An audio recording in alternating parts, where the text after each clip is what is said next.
खुशबख्ती को दावत देनी हो, कारोबार नहीं चल रहा, मुसीबत को दफन करना हो, तरक्की नहीं हो रही है, प्रमोशन नहीं हो रही, नजर बद के शदीद तरीन बदअसरात। अस्सलाम वालेकुम नाजरीन, कुछ ऐसी भी तो दुआ हो इस रद्द बला की जो मेरे पीछे पड़ गई है। वो नाउमीदी, मायूसी की गहराइयों में गिरा हुआ मजाज कि आप दुनियादारी से इतने मायूस हो चुके, इतने आप घबरा चुके हैं, कोई उम्मीद की किरण नजर नहीं आती। तो ऐसे में मुझे तो नजर आते हैं सैयद मोहम्मद अली जंजानी साहब, जो आपको कोई ऐसा वजीफा बताएं जिसमें कोई उम्मीद की किरण नजर आ जाए। बहुत शुक्रिया बुखारी साहब आपका। खुशबख्ती को दावत देनी हो, मुसीबत को दफन करना हो, दस्ते गैब से कोई ऐसा मौजज़ाती अमल हो जाए, कोई ऐसा मौजज़ाती काम हो जाए कि आपको नज़र आ रहा हो कि अब तमाम दरवाजे बंद हो चुके हैं और एक तवील अरसे से हम अपनी ज़िंदगी में आने वाली आजमाइश या जो भी कशमकश चल रही है उससे हम नहीं निकल पा रहे हैं।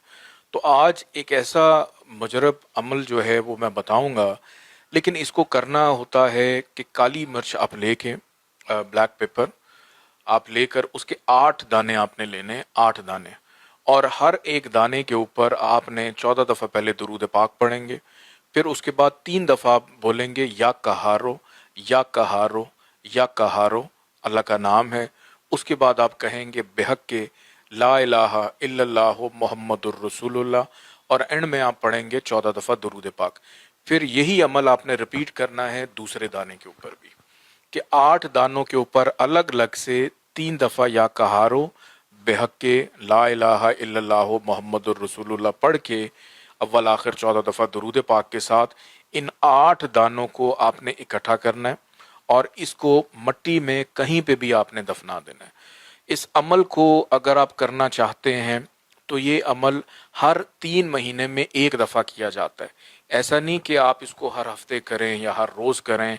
अगर आपने कल किया है, आज कर रहे हैं, परसों कर रहे हैं, फिर 90 रोज़ तक आपने इस अमल को रिपीट नहीं करना। उसकी वजह यह है कि इस अमल को कर लेने के बाद ये इतना मोज़ाती अमल है कि चंद ऐसे अहबाब हैं जिन्होंने आजमाया, ख़वातीन का बांझपन ख़त्म नहीं हो रहा था, वो ख़त्म हुआ। कारोबार नहीं चल रहा था, वो बेहतर हुआ। नज़र बद के शदीद तरीन बदअसरात उनके ऊपर मौजूद थे, वो ख़त्म हुए।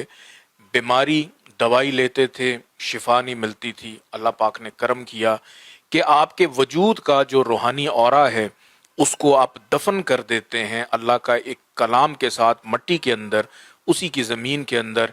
क्या परवरदिगार जो